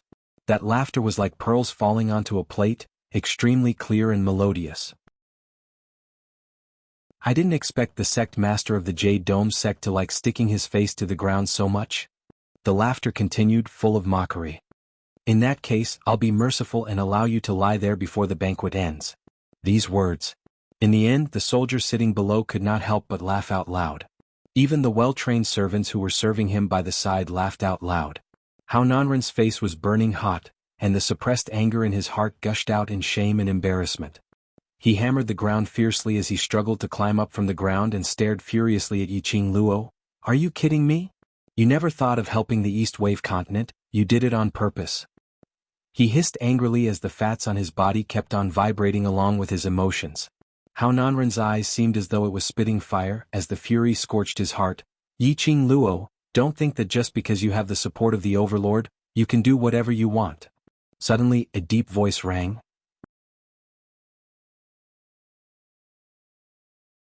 Chapter 3241.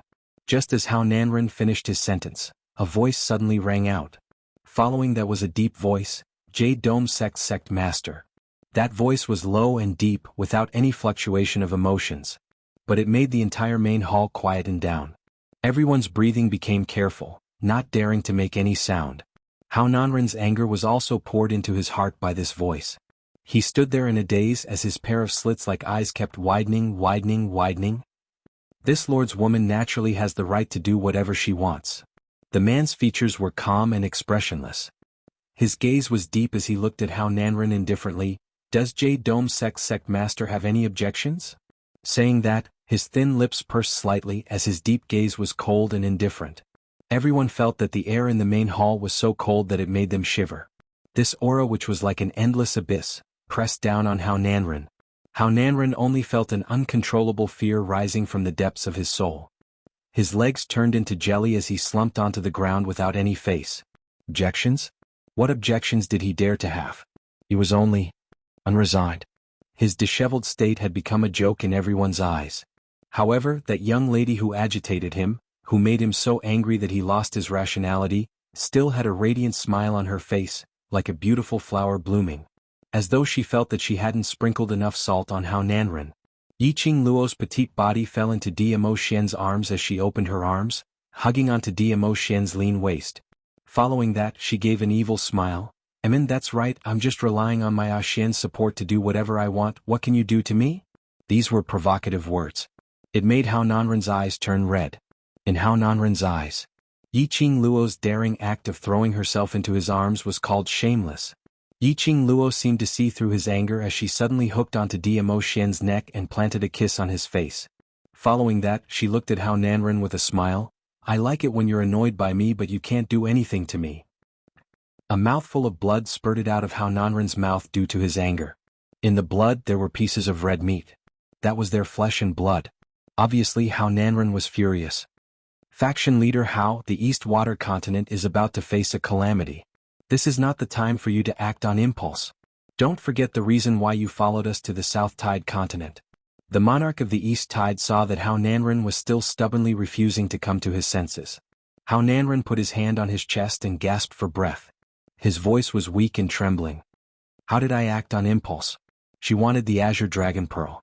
I gave it to her, but she didn't want it. She wants to go back on her word. The Lord of the East Billow opened his mouth, but found himself unable to refute. The Azure Dragon Pearl was indeed something that Yiqing Luo disdained. This was the truth. But East Wave Monarch took a look at Yiqing Luo and stood on Yiqing Luo's side. Since you're here to ask for help, then you should have the attitude of asking for help. If I were you, I wouldn't want to cooperate with you either. Hao Nanren was so angry that his face turned green. Pucci. Right at this moment a chuckle broke the stalemate. East Wave Monarch and Hao Nanren's vision followed the laughter and looked towards Yiqing Luo. Not knowing when, the young lady had already stood up from her seat. A blazing red robe made one dazzled. A pair of long and narrow eyes made one sink into it. That devastatingly beautiful face was matchless. You're tuning in to the Sword Dance in the Vast Sky YouTube channel. Don't forget to subscribe and join us on this journey to catch the most captivating stories.